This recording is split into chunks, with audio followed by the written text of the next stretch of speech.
Katt Williams got high with Joe Rogan and revealed conspiratorial and occult secrets. This is what the Anunnaki said. How did they know that Mars was the red planet? If you follow that information, it leads you to this character called Thoth. He literally says, hey, there's a spaceship on Earth, and this is where it is. What up, everybody? Esoteric Eddie here. Namaste. Today, we've got an amazing and introspective video to check out and analyze and sort of react to. So you might have seen that Joe Rogan just dropped an explosive video with Katt Williams. All right, so Katt Williams, in his usual fashion, just holds back nothing. And this is like we've never seen him before, because usually he's going on about Hollywood and celebrities and the secrets behind all of that. But in this video, he goes further than that and reveals a lot of secrets having to do with the occult and the esoteric, which we love on this channel.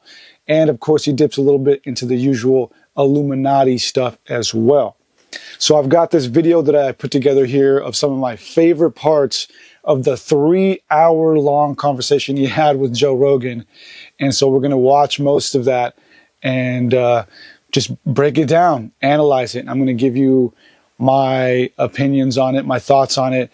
And it's kind of funny because after watching this interview, my perception on Joe Rogan and Katt Williams has definitely changed. I mean, obviously, I still love them, you know, from afar as a supporter, as a fan. But I've kind of lost faith in their level of knowledge. Because to me, I'm sitting back and I feel like I'm just listening to two stoners talk about the YouTube videos that they've watched. And it's a little hypocritical for me to say, but not really, because as you know, I've taken my research a step further and not just watch YouTube videos, but I have put in extensive work into all of these subjects that are classic subjects within the esoteric and occult and conspiratorial fields. And yeah, so I don't know, it's funny because a lot of people will get conspiratorial and say shit like, you know, Joe Rogan is controlled opposition, or Joe Rogan is, you know, being deceptive, or he knows more than he's allowing. But I've never really felt that way. Sometimes, actually, well, sometimes when I used to watch Joe, or sometimes when I watch Joe Rogan, sorry, my mind is rapidly firing. Sometimes when I watch Joe Rogan, I will say to myself, like, man, I bet he knows so much more than he's like leading us to believe. And Alex Jones would say that a lot too. Like, no, everything I know, Joe knows too, or whatever. And obviously, being Joe Rogan and speaking with so many people, he has a vast cachet of knowledge, you know, general knowledge. But how much does he actually know and actually retain when it comes to the esoteric stuff? I don't know, but after watching this video, I'm again kind of convinced that he really doesn't know the depths of a lot of it. All throughout his years of podcasting, I've been watching him since way, way, way back before like the actual JRE experience, even the classic JRE experience episodes, like way back when he used to have like other guests or other hosts on with him. And since the beginning, he has been mentioning the Anunnaki. So I've always known that he knew about the Anunnaki and that he knew specifically about Zecharia Sitchin. He's brought him up multiple times. And I don't know what episode, but in one episode, he mentioned that he used to read Sitchin's works back when he was a kid, back when they were coming out in the 70s and 80s. You know, but after hearing him explain it in this video, I'm convinced that he really doesn't know much more than the average person. And I feel the same with Katt Williams. You know, I was super excited though to see them conversating about this nonetheless. And I was super excited to hear Katt Williams talk about Thoth, the Emerald Tablets, of course, the Illuminati again, and the Anunnaki. When he mentioned the Anunnaki, I was like fanning out, you know, because I grew up on that stuff. And so it was awesome to know that me and him share that connection. But again, after hearing him explain it, I felt like I was just thinking to myself, like, okay, like he's watched all the same YouTube videos we've all watched on these subjects. He wasn't able to really go deep. I just wanted to jump in the screen and be like, bro, like, please let me come in here and just like explain some of this to y'all a little more, you know, because the world needs it, man. And I'm kind of like annoyed at how much the generic rhetoric of all these subjects just keeps getting rehashed and rehashed. It's definitely a win. It's definitely a W for the spiritual truther community, you know, but man, we need more depth. We need depth. All right. But anyways, I'm going to play sections of this compilation and jump in. It's an amazing one. It's a pretty fun one to watch. So I hope you enjoy it. Let's get to it. This is what the Anunnaki said. This necklace, right? This is that thing that you see that all the Anunnaki guys that have that look like a wristwatch. It is a timekeeping compass. When we look at all the ruins all around the world, like we're not seeing ruins of colleges and universities. We're seeing temples and synagogues and churches, and people don't understand that that's where that information was coming from.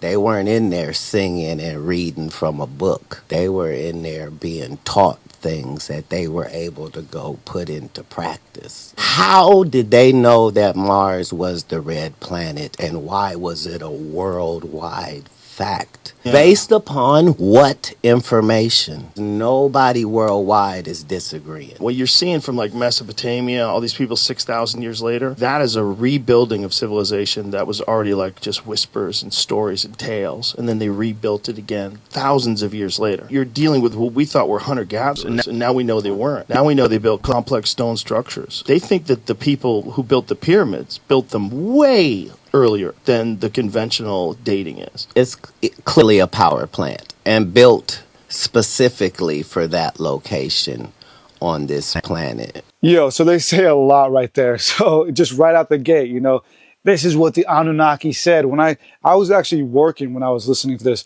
I was at work plumbing away, and I was like, what? Joe Rogan's back on YouTube? Fuck yeah. And of course, none other than the interview with Katt Williams. You know, and if you followed the Katt Williams releases that he's been doing on these other podcasts, there was like a little bit of beef, sort of a little bit of conflict between him and Joe. It was a perceived conflict between, you know, amongst the people, because Katt Williams went on the Shay Shay podcast, which I did a little dive on, and sort of poked at the Joe Rogan camp, and Joe Rogan responded on the podcast saying that he loves Katt Williams and he would love to have him on. So all of us were waiting. I was waiting for that to happen, and for this to be the very first video they drop on YouTube, coming back to YouTube, was awesome, amazing. So I played the video. I didn't know what I was gonna get into, but almost 5-10 minutes in, he's already dropping the Anunnaki, and I'm just like, whoa, hold up, like I have to turn this up, man. I'm like trying to work and listen at the same time. But yeah, they said a lot right there that I want to unpack. So first and foremost, the fact that Katt Williams knows about the Anunnaki, is fucking cool.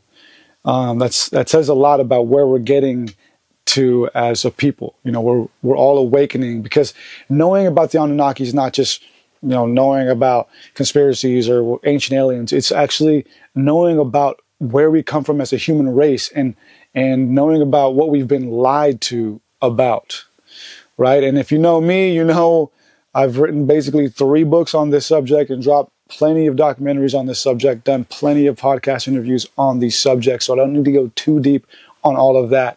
But it's kind of wild how, you know, in this clip, Katt Williams admits that his chain is actually an ancient alien device.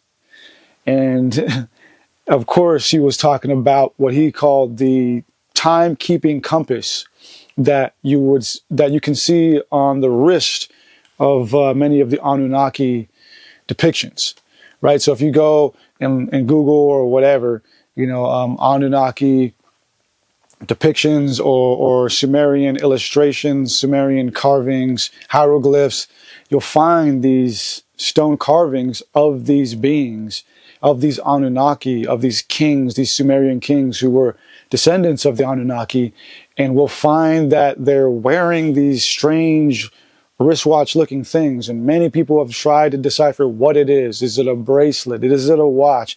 Is it a teleportation device? Whatever. But to Katt Williams, it was a timekeeping compass, which kind of makes sense, right? Because as being as advanced as the Sumerian people were, you know, they definitely knew math. There's every week, every month, every year, there's a new discovery coming out about the Sumerian people having to do with just how sophisticated their math skills were. I think just recently we found something claiming that, not claiming, but we found something showing that the Sumerian people had already methodized the Pythagorean theorems thousands of years before Pythagoras, and that might have been where Pythagoras got it from.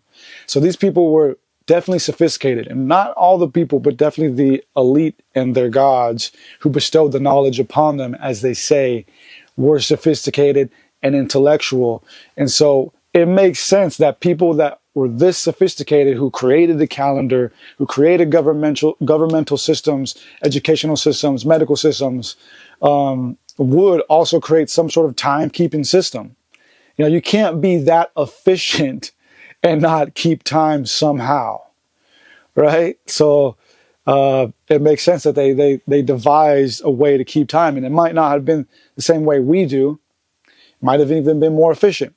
But if you really think about it, a watch really isn't all that sophisticated. All it is, it's just it's clockwork. It's a bunch of gears. So for them to have a wristwatch really isn't far-fetched. It's not a crazy idea for them to have thought of a wristwatch before. It might have just had a different system, a different way of working. But for it to be a watch and a compass is pretty cool. I've never really, well, obviously there's a lot of watches today that have like the mini compass on it, but for them to have like, maybe they had one that was more integrated, more of a compass, less of a watch, or the other way around, or equal out.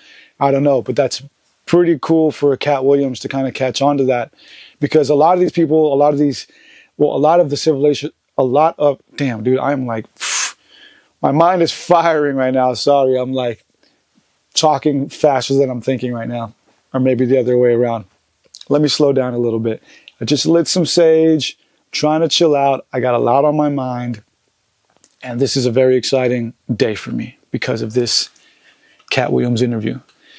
But what I was saying before my subconscious bicameral mind interrupted is that a lot of the civilizations that came after the Sumerians were very prominent seafarers and travelers. And so they had to find ways to keep time, ways to navigate the geological spaces, you know, with compasses and all of that. So it makes sense. That's all I'm saying, is it makes sense for that to be what the wristwatch was. And also, Joe just mentioned right now in that last clip that he believes, and that a lot of scholars believe, that these ancient civilizations weren't just starting civilization. He believes that they were restarting civilization. And this is actually the conclusion that I came to as well in my second to last book, The Anunnaki Theorem, which you can get on Amazon and you can watch for free on my YouTube channel, link in the description. Yeah, so I came to the same conclusion because, not because of reading Zecharia Sitchin. I had to put all of that aside and look at the text and the evidence for myself and come to my own conclusion. And it's all there, right? I mean, we've had cataclysms in the near past. We have all these ancient structures and monuments that are anomalous and have no place in time. And then we have these texts of these beings, of these people coming out of nowhere, these Anunnaki coming out of nowhere, and then just creating civilizations. But what made me conclude that these people were restarting civilization is that in one of the oldest, if not the oldest known text of mankind, and one of the oldest Sumerian texts known as the Kesh Temple Hymn, no, sorry, in the Enkian World Order text, it is stated that as Enki, one of the top-ranking Anunnaki, was going around and starting civilization and domesticating the land, domesticating animals, and appointing different gods to different positions in society, he also gave resource to what are known as the Martu nomads. And so that stuck out to me. And it's funny because it's mentioned twice. That same instance is mentioned twice in the Enkian World Order text. So it was of importance for them to mention that. And it stuck out to me. I said, wait, hold on. So these are supposed to be the gods of creation, right? And the religious people would tell you that these were magical beings who were just creating things out of thin air, right? These are the gods of creation. But everything they're doing is very physical. I mean, they're domesticating the land, they're domesticating animals, they're building structures, they're devising calendars. And then amidst all of that, they also give a resource to these people known as the Martu nomads. So among these gods of creation are already a subset of people living on the outskirts of civilization known as the Martu nomads and these people are disenfranchised because they have no resource. So they have to be given resource. So that told me that these Anunnaki people were not starting civilization, but restarting civilization. And that these Martu nomads were disenfranchised people who also survived the recent cataclysms, but were not as savvy as the Anunnaki people, who were not gods, but intellectual, sophisticated people who were wise enough to rewrite themselves into the evolving history of humanity as the gods. You see here? So, yeah, very fascinating stuff, man. And so in this next clip, we're going to see Katt Williams talk about Thoth the Atlantean, and the Emerald Tablets. And this is kind of where I started laughing because I can tell that he's kind of just reiterating a lot of the basic YouTube level knowledge that's out there on Thoth and the Emerald Tablets. Let's check it out. It leads you to this character called Thoth. And the Emerald Tablets of Thoth are literally mind-changing and mind-blowing. Here it is. Emerald Tablet. Also known as the Smaragdine Tablet or the Tabula Smaragdina. A cryptic hermetic text. It was highly regarded by Islamic and European alchemists as the foundation of their art. Attributed to the legendary Hellenistic figure Hermes Trismegistus. How do you say it, bro? So this dude was probably an alien. Dude, first of all, there are no probablys. Yeah. That's the benefit once you hear it or read it. Is the fact that it's given in first person, and that's not possible. The things that are being said are impossible. He literally says, hey, there's a spaceship on Earth, and this is where it is. That was the reason they why had they chose electric and Wi-Fi, and this dude was an alien. I love that. And then I couldn't stop laughing when Katt Williams said that. It literally says, this dude had a spaceship. What did he say? Let's go back to that real quick. he literally says, hey, there's a spaceship on Earth, and this is where it is. That's hilarious. When he said that, I knew instantly he has not read the actual Hermetica. Or maybe he has, but more specifically, when he said that, I knew that he was basically just reiterating YouTube nonsense. This whole idea of Thoth having a spaceship and burying it on Earth comes from the Emerald Tablets of Thoth the Atlantean, which is a completely different text aside from the Corpus Hermeticum and everything that falls under the Hermetic text. And he's probably watched a lot of Billy Carson. And look, I got a lot of respect for Billy Carson and for what he does. Obviously, he played a huge role in my awakening as a young person, getting into this knowledge. But I see Billy Carson push this whole idea a lot because all of us in the space, we all have like our strengths, our unique strengths of information, that we bring to the community. For example, I was made popular by my first book, my technical first book, The Lucifer Mystery Revealed. And I was circulated on what now has been over 100 podcasts in the past few years, probably close to 200 episodes all across all media. And I was asked to speak mostly on Lucifer and the Anunnaki. And Billy Carson, he was frequently asked to speak on Thoth, Tahuti, and the Emerald Tablets. And he wrote a book called The Compendium of the Emerald Tablets. And, you know, regardless of where you stand with him, he's definitely centered his, well, I'll say it this way. His career, in my perspective, has been heavily centered around analyzing the Emerald Tablets of Thoth the Atlantean. But you see, I did an entire dive on that subject. And after I did, I realized that it's kind of silly to analyze those texts and kind of base everything off of those texts, because the Emerald Tablets of Thoth the Atlantean, where this whole idea of Thoth having a spaceship buried underneath the Sphinx comes from, was written by a maniac by the name of Dr. M. Doriel. And I'm not going to go too deep onto him. I have a whole video already getting into that. I made an entire documentary diving into Hermeticism, diving into Thoth, and diving into how Thoth ties in with Hermes Trismegistus. I mapped that entire history out for you in a documentary, which honestly is my favorite that I've ever made. I think it's the best work I've ever done. Honestly, I mean, maybe in my eyes, that documentary is hands down the best research and documentary work I've ever done. And so if you want a full in-depth view and learning on Thoth, on Hermes Trismegistus, on Hermeticism, and all of that, and how it ties into Christianity and how it ties into the Quran and Islam, go watch my documentary.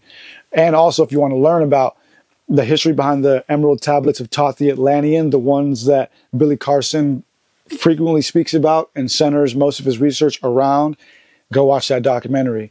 What I learned is that the Emerald Tablets of Thoth the Atlantean, which I also love, were written by Dr. M. Doriel, a maniac who owned thousands of books, had a pretty impressive private collection of books, but had always been a sort of, I wouldn't say charlatan, but fanatical esotericist who was striving for popularity within the field. I mean, he made a lot of attempts throughout his life and throughout his career as a writer to become popular. Like he was writing some crazy science fiction stuff early on, and then he claimed to be a clairvoyant receiving messages.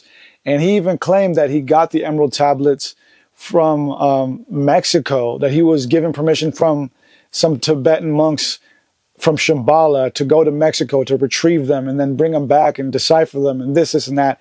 But in the end, his ex-wife said he was a maniac. People that knew him said he was a maniac. Nonetheless, he was brilliant enough and motivated enough to write this book, The Emerald Tablets of Thoth the Atlantean, which is fucking fascinating and might have been channeled to him. I mean, I think it's, regardless if it came from him or was channeled to him through Thoth, it's still a fascinating piece of literature that has changed my life and has changed many people's lives. So when Katt Williams said that, you know, it literally says there's a spaceship on Earth and this is where it is, that's not true. None of the genuine Hermetica involving Hermes Trismegistus and Thoth from Egypt say anything about a spaceship. Sorry. Okay, Katt Williams got that wrong. That comes specifically from Dr. M. Doriel's The Emerald Tablets of Thoth the Atlantean. But the Corpus Hermeticum the Corpus Hermeticum is a general term for all the various texts that fall under the category of Hermeticism. And all of Hermeticism centers around the teachings and historicity of Hermes Trismegistus and Thoth the Atlantean, and Thoth, I should say, and Enoch, because all three of them were combined eventually into the same avatar.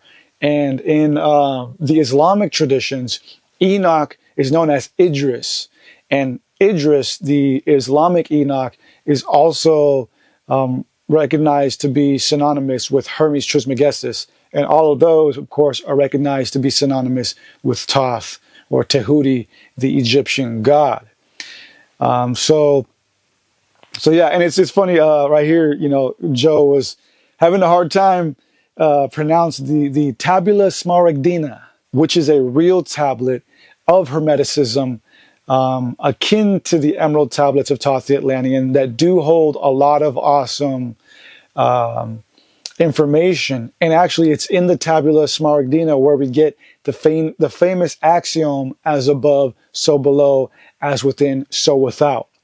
So there is a lot of potent information, knowledge, esotericism, and occultism that comes out of the Hermetic traditions.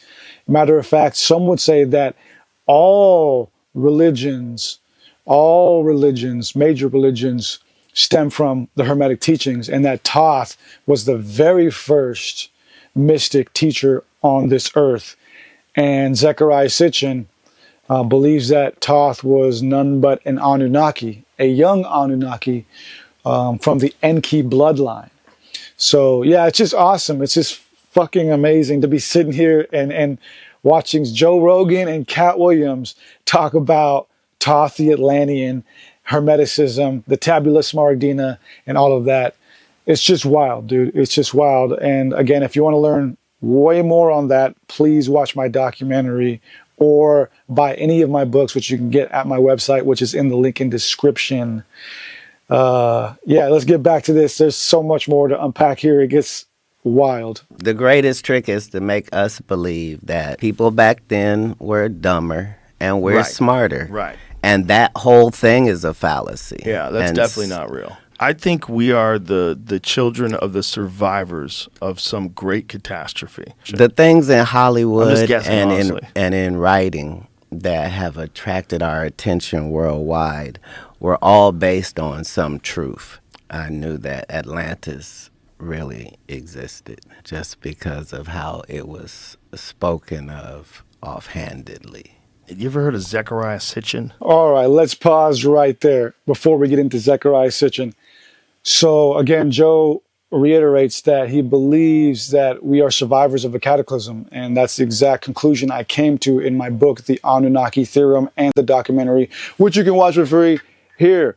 Okay, anyways, I'm not going to harken more on that. You know, I've spoken a bunch on that, but I will say, as we dig more and more into the geological evidence, the anthropological evidence, the scriptural evidence, it becomes more clear that that is the case. We are descendants of survivors of a worldwide cataclysm, and that the gods who taught us civilization were the people who survived it. And in that clip, he says that he believes that all things are based on some sort of truth within religion, within these stories. And I agree with that.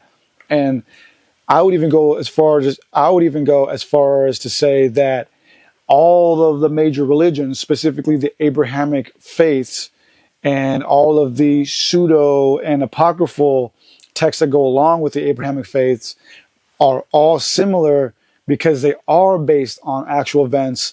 But not only are they based on actual events, they are based on the older Sumerian writings. And I have done extensive work, again, to explain that.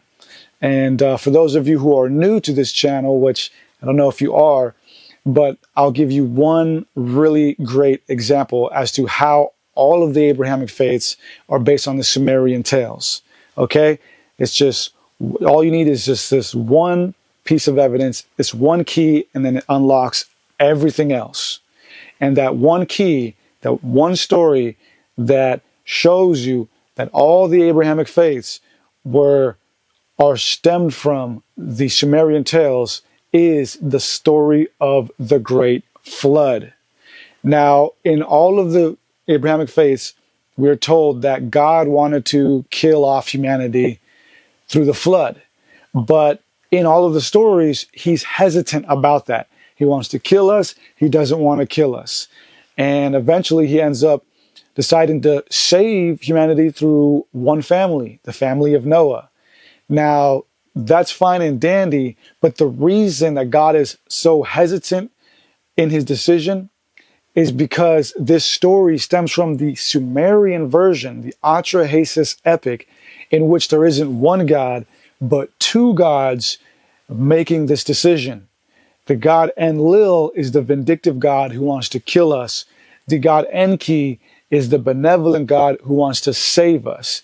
And in the end, Enki goes against the wishes of his brother and saves us by warning his descendant, known as Atrahasis in some versions and Ziusudra in other versions. So when you look at that and realize that all the Abrahamic faiths were simply retelling that story with a simplified monotheistic version, then you can start to unravel and see how all of it was based on the Sumerian text. But not just based on it, they were a continuation of the Sumerian reality, of the human plight, of the human reality, because as we evolved as a human family, our relationship to these gods changed.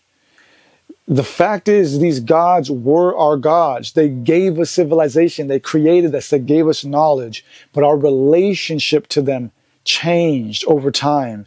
And again, I show you that and demonstrate that throughout my books and documentaries. But as we evolved, our relationship changed. And we started to simplify the history into a monotheistic history, not for our benefit, but for the benefit of the church and the institution, so that it could be easy for them to mediate the truth through them, so that now we have to go to them to go to heaven, to be saved, to this and that. You know, it's a whole thing. But I say all that to say that Katt Williams is correct in saying that all of these mythological stories have some truth in them. And the reason being, again, is because they are all based on a simpler, more accurate version of the story on Atlantis, right? And so Atlantis is just one of those basic elementary level conspiracy theories, if you will, you know, or legends within esotericism. And I have done some dives on that. I've mentioned it throughout my books and documentaries. And although there was that dude who recently found Atlantis somewhere in the sub-Sahara desert or whatever with the concentric circles, I mean, that's cool. There's been so many people who have claimed to have found Atlantis, but I don't believe that there really ever was a center of Atlantis. You know, I mean, maybe there was a kingdom as it is described in the original depiction. But if you actually analyze the origin of that story, as I have, the purpose of the story wasn't to say that there used to be this super magnificent time and place where humans were telepathic and we could levitate and our chakras were opened and all of this. No. So the purpose of the story was actually to inspire the Greeks, and inspire the Greeks by telling them a piece of their history they forgot. And not just inspiring the Greeks, but also to wake them up and make them realize that there are histories of this earth that are so far removed from the present time that they are completely lost to humanity. And I say that because the story of Atlantis comes to us from a famous Greek tale known as Timaeus and Critias. In this tale, it is said that one of the elders, I believe the uncle of Socrates, a man by the name of Solon, visited Egypt, and while he was there, he was told the tale of Atlantis by an Egyptian priest. And you can go read that whole experience and encounter in Timaeus and Critias.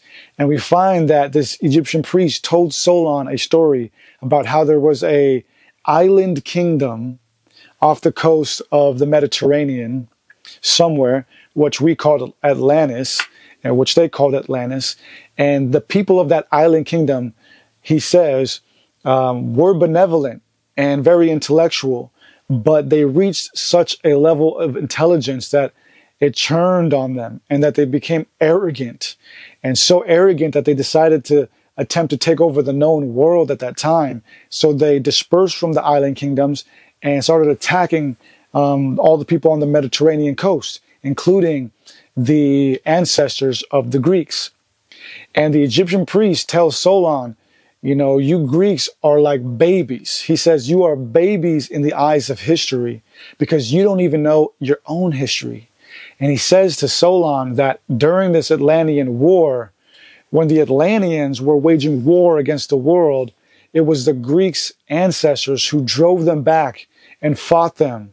And when they drove them back to the kingdom of Atlantis, that's when the gnarly cataclysm happened, and it consumed the kingdom of Atlantis and also the Atlanteans, along with the Greek warriors, the ancient Greek warriors who fought against the Atlanteans.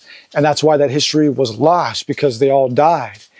And so the purpose of the Atlantean tale, as told to by Solon, by the Egyptian priest, was to inspire the Greeks and tell them that their history is deeper than they are being led to believe, and that there are histories on this earth that have been forgotten.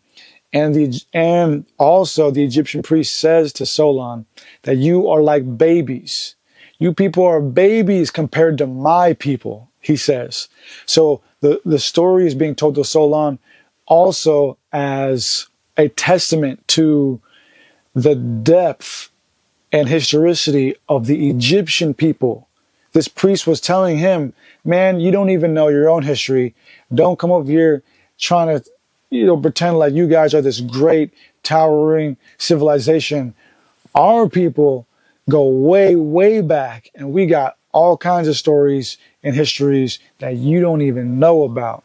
So anyways, man, so was Atlantis real? I don't know, but again, I don't think that it was just about this kingdom. It was more so about an era in total, prior to the cataclysms, where there were many kingdoms, many people, many civilizations that are now lost, many races or whatever of people that have now been lost, stories that have now been lost.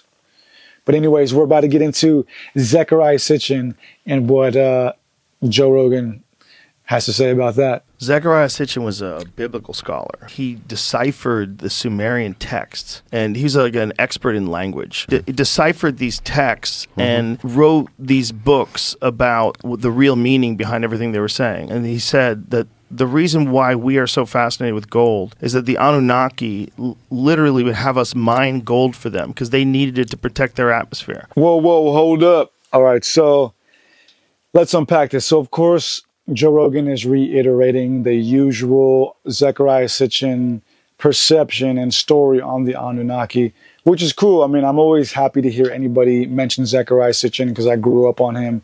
Still love his books. Still have most of his books are right here. You can't see them, but for example, I have right here, When Time Began, which I think was the very first one I ever read. So according to Joe says here, according to Zecharia Sitchin, the Anunnaki came here to mine for gold. And that's questionable. Actually, I've been meaning to do a video on that. I still have most of my research for that video done. But this whole idea of the Anunnaki coming here for gold, to suspend gold particles in their atmosphere to save their planet from dying, that is nowhere to be found in the Sumerian text. Nowhere in the Sumerian text is that alluded to. The reason Zecharia Sitchin came to that conclusion is because after analyzing all of the major countries, major mythological tales around the world, he concluded that gold was of significance to all of them. And when asked about the significance of gold by a lot of the colonizers, the indigenous people of all of these various lands claimed that the importance of gold did not come from them, but from the gods. Matter of fact, in some parts of Southern America, the term for gold was the tears of the gods. And so after analyzing the history of gold, all these various mining sites around the world and the tales of the indigenous people, Zecharia Sitchin concluded that, well, apparently these God people came here for gold. And maybe not just gold, but other precious minerals. And the whole thing about them suspending it in their atmosphere, that's nowhere to be found in any of the Sumerian texts. But he came to that conclusion because he believed they came here from a distant planet. And again, that's nowhere in the Sumerian text. He comes to that conclusion after, again, analyzing all of these various mythologies. And after doing so, he realized that they place an importance on certain constellations. They place an importance on calendars, certain celestial calendars. And so he had to kind of speculate. And so what he speculated was that all of these ancient people were putting an importance on mapping the stars and mapping certain constellations and creating astronomical calendars because they were trying to observe a specific planet. They were trying to observe some specific phenomena in the sky. And to him, that specific phenomena was the return of their home planet. And so all of that was speculation. The whole theory of Nibiru / Planet X, the Anunnaki coming here for gold, those two theories were uniquely created by Zecharia Sitchin after his many, many years of research in analyzing the various mythological tales around the world and what they had to say about gold, the gods, and space. All right, so let's get back into this. But it's things like that that leads you to the Knights Templar story. If they tell you that certain parts of your DNA are fused, that requires a fuser. Whatever they say that hell or Hades is in any of these religions worldwide, it is the perfect description for what a black hole is in real life. A bottomless pit where time does not exist, where you don't die, but you don't exit. Let's pause right there. So I like how he just randomly adds the Knights Templars in there, like, yeah, man, and this will eventually lead you to the Knights Templars. It's like, and he just stops right there. It doesn't get any deeper on it. But that's funny because the Knights Templars were probably the very first thing I ever got into. And I've told this tale many times. When I was in 3rd grade, I used to get this book from the library that I loved, which spoke on dinosaurs and dragons and knights. And I remember, still to this day, there was a page in the middle of the book that spoke on the Holy Grail and how certain knights were after it. And I still remember the picture. It was like this cave with a bunch of treasure everywhere. In the middle was this golden cup. And I thought that the Holy Grail was exactly that, just a golden cup. And so I wanted to go out and try to find that cup and, you know, become rich or whatever. But that tale is about the Knights Templars. And I learned that later on. So early on in my life and in my journey within esotericism, the story of the Knights Templars was subconsciously ingrained in me. And that story has a lot to do with Christianity and Christ and everything. So it's very deep. It's quantum. And so later on, again, I learned that it had to do with the Knights Templars, the bloodline of Jesus, the Ark of the Covenant, so on and so forth. So it's just funny how he just says that, like, oh yeah, man, and it's going to lead you to the Knights Templars, which is going to lead you to this and to that. I mean, this interview was wild. It's all over the place, but that's all he had to say about that. But then he gets into this whole idea of hell that I kind of want to touch on because he says a black hole is a perfect description of what hell is.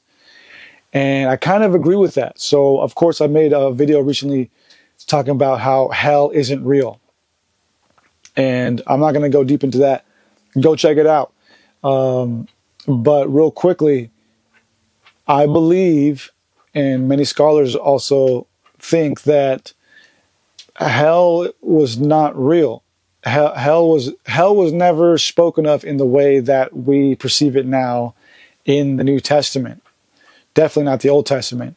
Whenever Jesus spoke of hell, he used the word Gehenna, or more specifically, Gai Ben Hinnom in the Hebrew. And Gai Ben Hinnom means the valley of the son of Hinnom. And this valley was a specific valley in Jerusalem where in ancient times, the polytheistic people would sacrifice their children to the god Moloch, the bull-headed god Moloch. And I already did a video on Moloch you can go check out. There's a complexity of archetypes at play here having to do with fire, a bull-headed horned beast, evil, sacrifice, this, and that. And so Jesus was using that place as a metaphor to say that the afterlife for sinners will be like Guy Ben Hinnom, and that their souls will be destroyed forever, not punished forever, destroyed forever, exterminated. And so if we think of God, the actual creator, what us in the spiritual community would call source, as being this unfathomable light, a light that is not even light. We just call it light because that's the closest thing we can, what's the word? That's the closest thing we can compare it to. But the source, creator, is this unfathomable light, like a fire, in which the sinners will have to pass through, like the children who were sacrificed to Moloch. And as they pass through that light, that fire, they will be exterminated forever. Your soul will no longer exist. It will be written out of the book of life.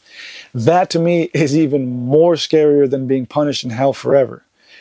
And it's interesting how Katt Williams says that a black hole kind of fits that description, because it kind of does. You know, entering a black hole, you are now exterminated. You cease to exist truly for infinity. Because infinity means timeless. There's no time. And this is a crazy thing, as I pointed out in my Hell documentary or short presentation.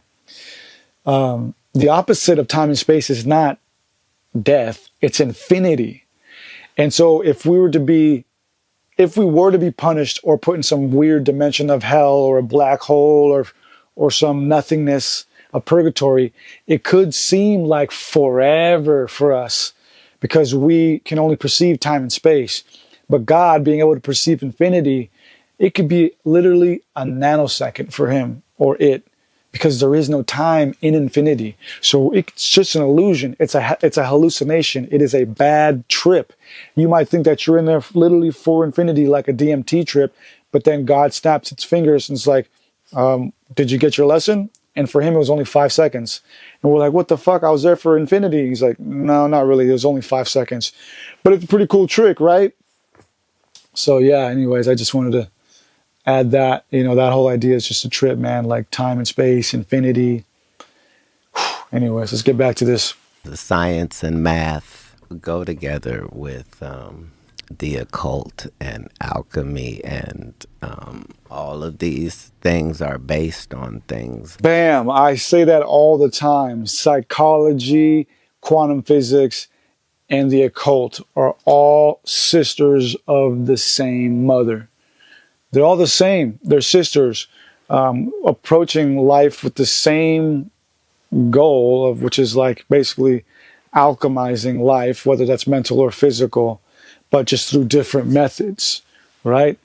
So that was pretty cool of him to say. So 20 years ago, I knew that transgenders was going to be a thing. It wasn't because I was a prophet. It's just I had gotten so much information that I understood that things are secular. So I understood that the earliest I had seen that word transgender was Baphomet, the transgender. I knew that in the ritual of Baphomet, the transgender, to show allegiance to him, you had to kiss his ass ring. Really? And it said both of those things. So I knew that both of those things would become popular in the future, and that somehow calling people the goat would be normalized over the sheep being always the most popular reference. Whoa, all right. So he said a lot there that we need to unpack. So he knew that transgenderism was going to be a thing 20 years ago because he had studied Baphomet. That's pretty wild.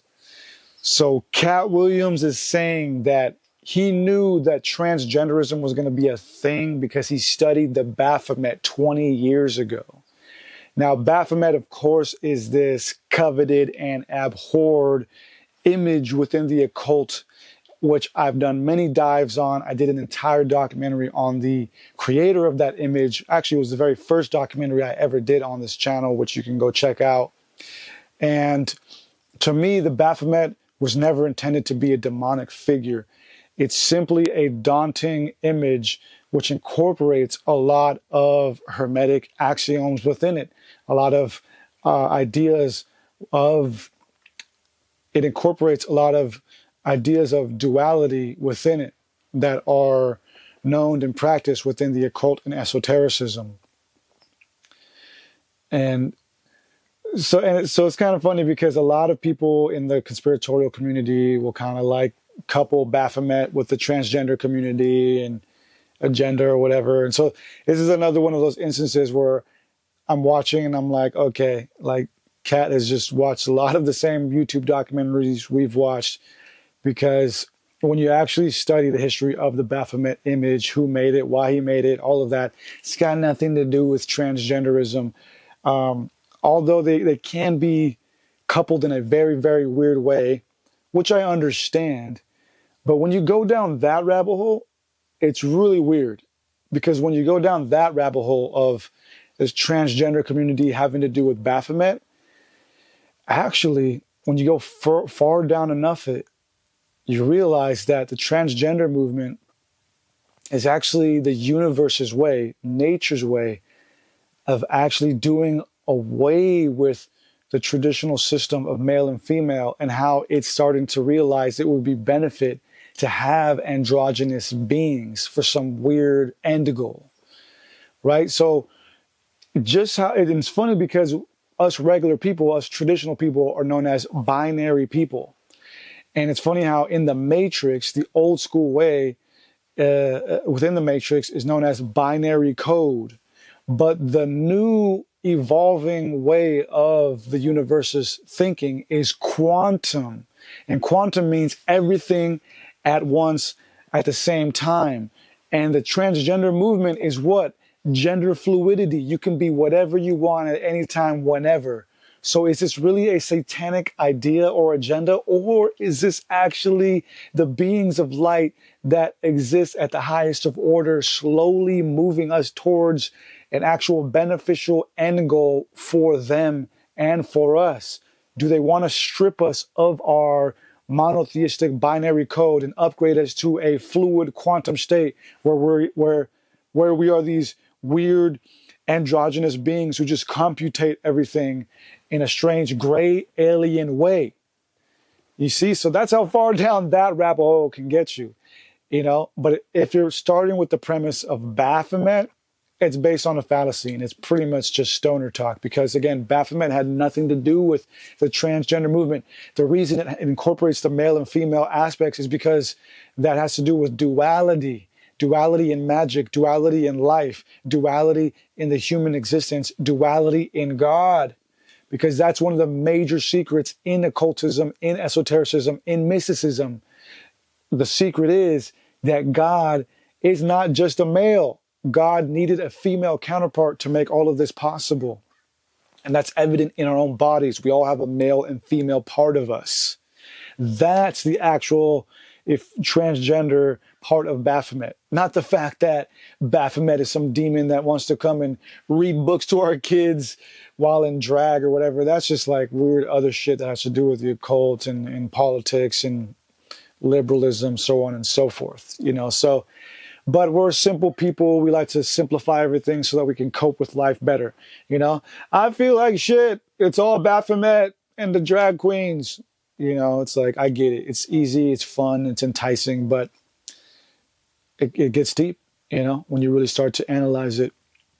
But I understand Katt, because there clearly has been an agenda that's been going on for about 20 years, probably 50 years. So for him to have made that connection through Baphomet and still see it it's still cool. It's still wise of him to have been able to make that connection nonetheless and see it coming, because it definitely was planned, and it definitely is being planned for whatever reasons, which I think is to eventually inoculate all of us and make our fertility rates go down so that we don't repopulate. Which is the very same reason the Anunnaki wanted to kill us through the Great Flood, is because we were populating too fast, too much, too fast. They don't want all of us to rise up. They don't want us to have families, because the more that we rise up and the more that we wake up, the more they become a minority. They being the elite. So yeah, it's just fun, man. It's fun to like see all of this. Watching this entire podcast, I felt like I was right there with them, just smoking some weed, like, hell yeah, Katt, talk that shit, man. Baphomet, Anunnaki, this, and that. Let's go. All right, man. Let's get back to this.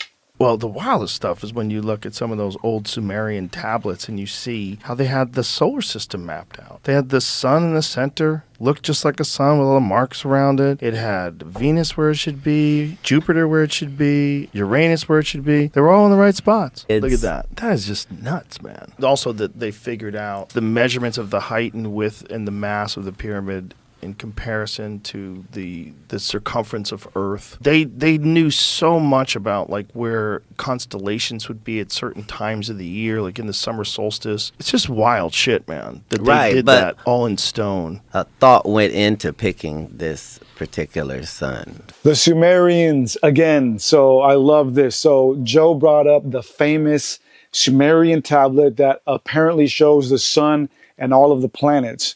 And Zecharia Sitchin loved using this all throughout his books to claim to show that the Anunnaki were ancient astronauts who were traveling through the solar system. And it is a very surprising and shocking cylinder seal or depiction nonetheless. And it's been argued by scholars and Assyriologists many, many times. And it's actually known as the VA243 seal. So that's its official academic name if you want to look it up. And again, Zecharia Sitchin used this as evidence, as proof that the Anunnaki were ancient astronauts who came from a distant planet. And it is fascinating when you look at it. I mean, it's allegedly showing the sun with all of the planets and the moon around it. But the funny thing is that academicians, the mainstream academicians argue that point and say, no, it's not the sun, because if you look at all of the other depictions of the sun within ancient Mesopotamia, they are consistently, they don't look like that, and they are consistently depicted in a different way, other than the way it's depicted in this seal. And they conclude that it is not a depiction of our solar system, but actually a depiction of a star system, specifically the Pleiades. And I'm like, okay, as if that's not equally fucking fascinating.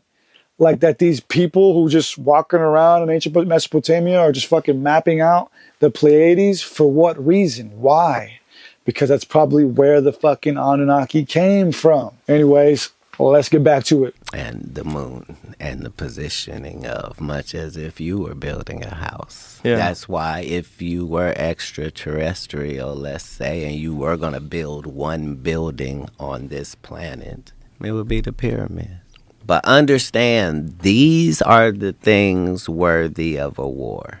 That's the only thing a rational person can take from Hitler's story. Is, oh shit, here we go again, rationalizing Hitler's story. Yeah, before I get into Hitler, I forgot to mention, Joe also quickly mentioned how the pyramid's dimensions have importance. And I wrote about that in my Anunnaki Theorem book. So the crazy thing about the pyramid is it's a scale model of the Earth. So again, I'm not going to get into the math either, but when you take the circumference of it and the height of it, it basically, it's an exact scale model of the Earth, I think by like 1 to 4, a scale of 1 to 4. So the circumference and mass and height of the pyramid is the same of the Earth, but scaled down. So it's like the people were using it as like a mathematical metric ruler to be able to map out other shit around the earth. You know, I'm no mathematician, I'm no fucking scientist, but I've researched enough as an author to know that, you know, to make construction easier, you scale shit down. And I learned that being a tradesman, right? So when we map out blueprints to build a house, we scale everything down, right? Like, so when you're looking at a blueprint, the blueprint will read, for example, you know, every inch is actually 10 feet. So that's what the Pyramid of Giza is. It's a scaled down model of the earth.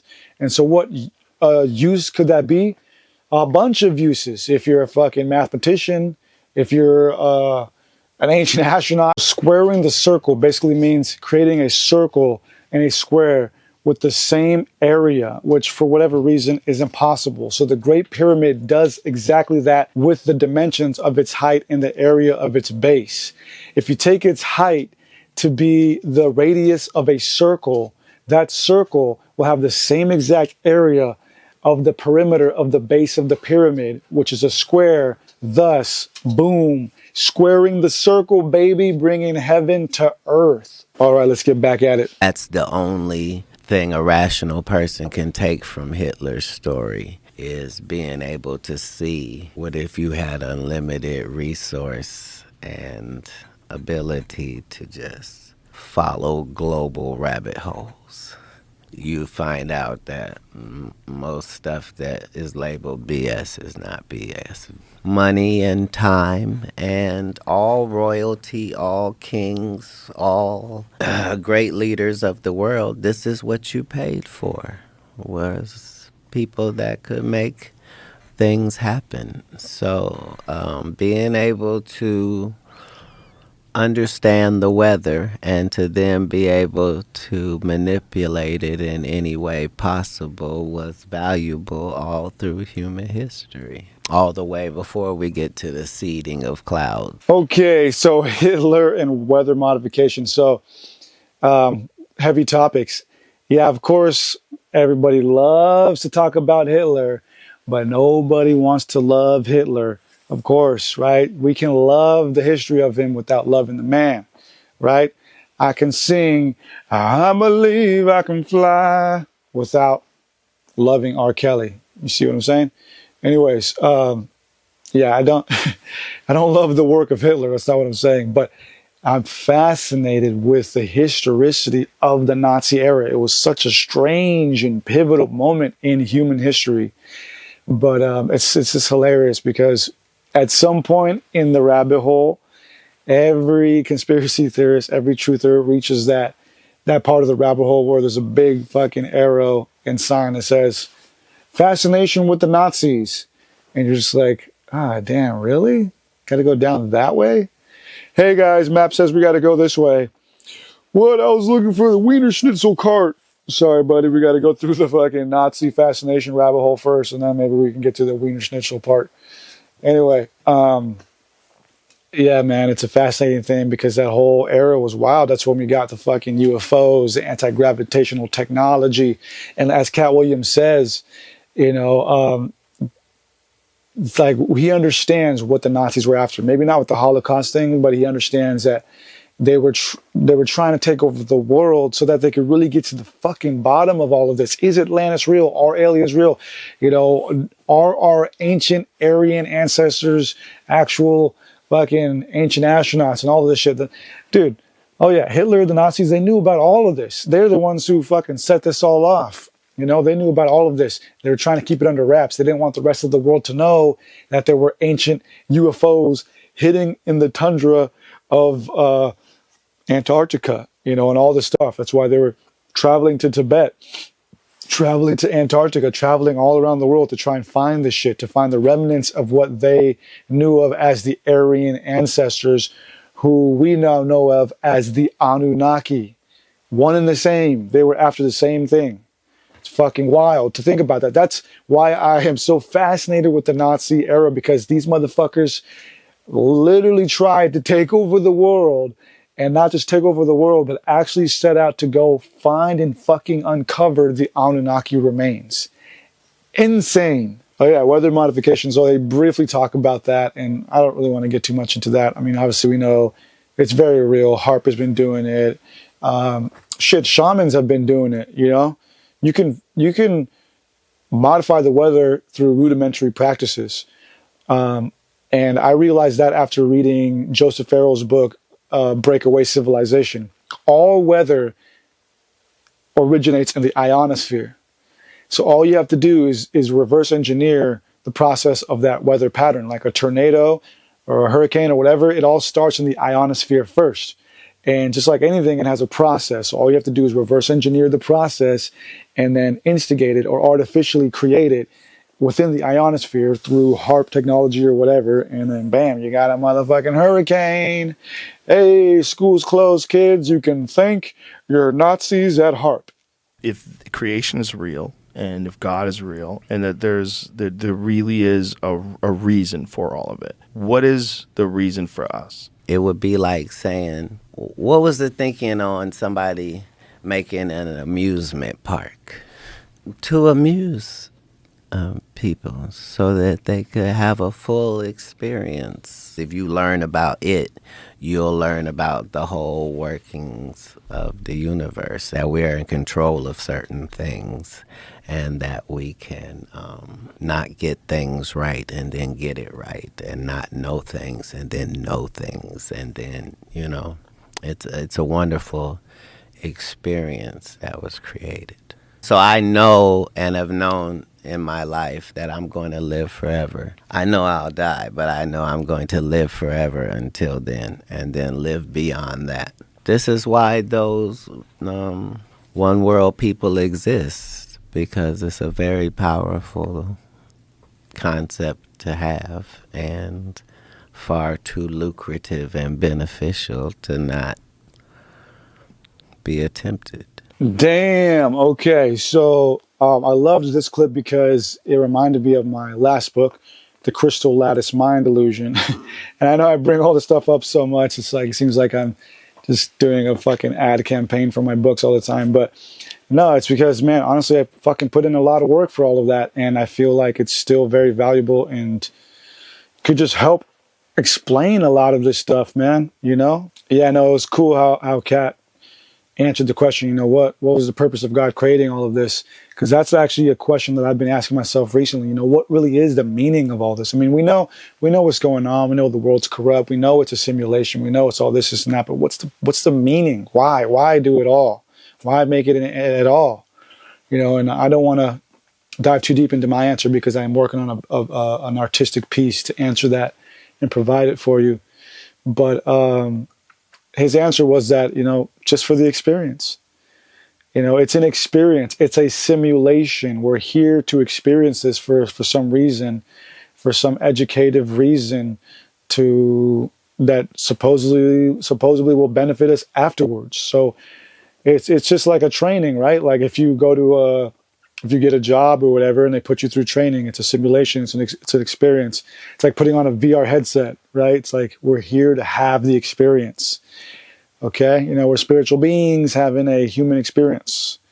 We're spiritual beings having a human tortilla or whatever, you know?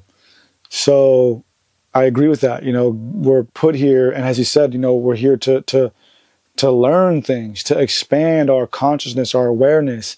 It's in our Creator's intention for us to be here and expand our awareness.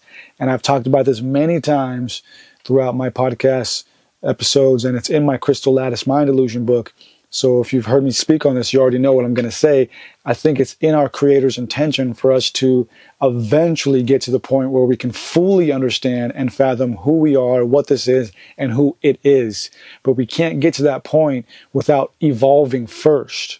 So this experience is for us to learn our Creator, to build a connection, a relationship, not just with the Creator, but with the mind and body we have, so that we can be better equipped for whatever's next. And as he says, he knows he's going to live forever, right? I think he meant it in two ways. The funny way is that, when you die, you're going to be dead forever. So, I mean, yeah, and if you count being dead as living in a different way, then yeah, we're going to live forever. But I think what he meant was that he meant that in a way of consciousness. Regardless, our consciousness will carry on, and that is the premise of the crystal lattice mind illusion, is that everything is consciousness. What we actually are is consciousness. And yeah, man, the more we tap into that, the more we build a connection with our creator and its true intention for us, which is to expand, elevate, and ascend so that we can fully understand who it is and then fully be integrated with it. Yeah.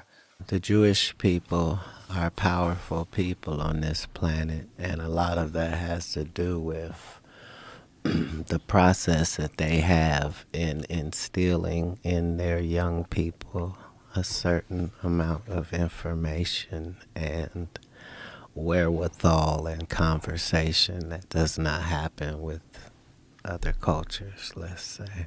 And Uh-oh, somebody's talking about the Jews. Oh, man. I'm not going to spend too much time on this one, but it's just hilarious, man. This whole podcast is literally a wild ride. It's just like a basic walkthrough of like every conspiracy theory. Like, how do we end up here from the Anunnaki to fucking the Hitler, the Jews? It's like, oh man, it's like a fucking 101 on conspiracy theories. I love it. you either believe in the natural and the supernatural or you don't. I don't know how you could be a Christian and not believe in extraterrestrials. It's in your book. Some of the books of the Bible that were banned because they had black guys in them. You've heard the book. You've heard about the Book of Enoch, right? Yes. So if you know that book, it says that Noah was an albino. There are those of us that know with the pineal gland what medicine says it's for. Yes, the Book of Enoch. Again, I've done a deep dive on it. Go check out my Hermes documentary if you want to learn more. But yeah, he said it's funny the way he put it, that there are certain books that were banned from the Bible because they mentioned black men. I don't think that was the motive. I mean, I think the Book of Enoch was banned because it mentions fallen angels having sex with women, and it falls down this rabbit hole, of the Anunnaki. The Book of Enoch was banned because it delegitimized the church and the indoctrination that they were forming during the Constantinian era. The Book of Enoch brought everything back to the Sumerian tales because of the story of the fallen angels mating with women. And also the Book of Enoch was a very powerful book that was seen as canon within the early Christian era. And Jesus actually quotes directly from the Book of Enoch, and Jude quotes directly from the Book of Enoch as well.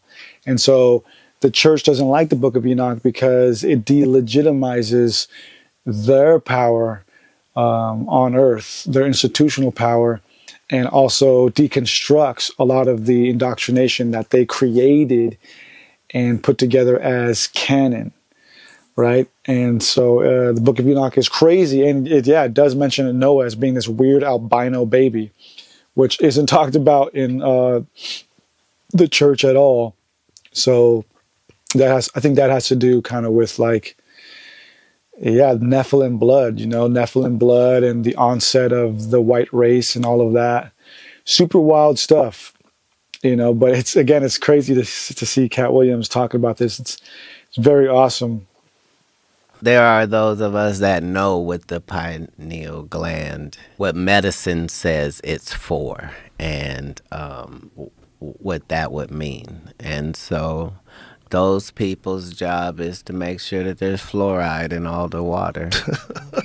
So your pineal gland will shrivel. Get calcified or whatever happens to it. That's all. And that's what brings it full circle to that emerald tablet I was telling you about, right? 70% of it is something you've heard somewhere else. Like there are things in it that are verbatim to the Bible, verbatim to the Quran, like verbatim to... Okay, wow, just a perfect way to end it, dude, with the pineal gland, and then, of course, wrapping it back to Thoth. Yeah, just a wild ride of general conspiracy theories, but that's super cool that he's talking about the pineal gland. And he's like walking around like it feels like he's like hesitant to talk about any of this, like he's gonna get canceled or fucking assassinated or whatever, you know. But yeah, we all know about the pineal gland, and its medical purpose is to produce melatonin, which is to help you sleep, which is trip. It's kind of funny, right? Because people are like, open up your third eye, wake up. But the third eye is actually what helps you go to sleep. You know, so like exit the matrix really is one way to look at it, right? It's all flipped and dualistic. But another purpose of it is to produce DMT, which, yeah, helps you wake up and exit this life in this matrix and dream and see things on a deeper perspective. And there are crystals in your pineal gland, which have functions we have yet to fully understand. So some people believe it's a receptor. It's the literal receiver of consciousness. It is the crystal receiver that consciousness tunes into and then interfaces with the rest of the body. The seat of the soul, as it has been called.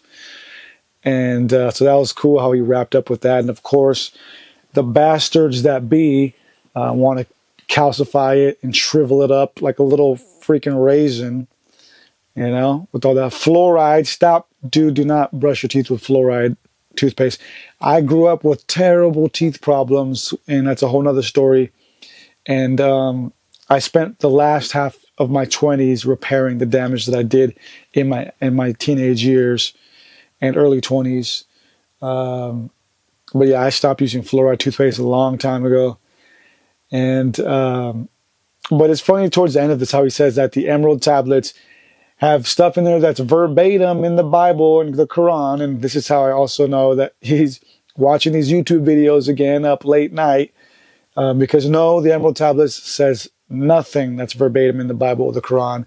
But yes, some of the Hermetic texts, which predate Christianity, do have similar themes. And there are some quotations from the Hermetica that can be regarded as, you know, regurgitated within Christianity. So yeah, there are some precedent of Christianity within the Hermetica. That is true. And it makes sense because the early Christians were mystics who were coming out of the Hellenistic era, which was blending philosophies of Judaism, blending philosophies of the Greeks and other cultures to create this, to create Gnosticism. Right? The early Christians were more Gnostic than anything. They were mystics. And so they knew about the Book of Enoch. They knew about the Hermetica. They knew about the Kabbalah and all these other different things, right? They were mystics. So it makes sense that there was precedent of Christianity within the mystical texts of ancient times, because it's quantum. It's not just singular. It's not like there was the Sumerians, and then there was the Hermetica, and then there was Christianity. No, it's like all of this was blending, and it was all evolving as adaptations and continuations of each other. And again, we're all just one human family anyway, trying to figure out what the fuck we're doing here. And so that's all this really is. That's all it's ever really been, is us just trying to like cope with this, make sense of it, create systems around it. And a lot of the systems we've created are beautiful and awesome. And they've standed the test of time, you know, because they resonate deeply with us. And so shout out to the mystics for doing that for us. And shout out to the religious, and shout out to the atheists as well, because it's all perspectives. It's all duality. They're all different human systems that help us humans cope with and understand this life. But anyways, I had a great time watching this. I hope you had fun. Thank you for rocking with me. Go check out all the documentaries I mentioned if you want some full in-depth information on all of these subjects. I love y'all. Peace. Namaste.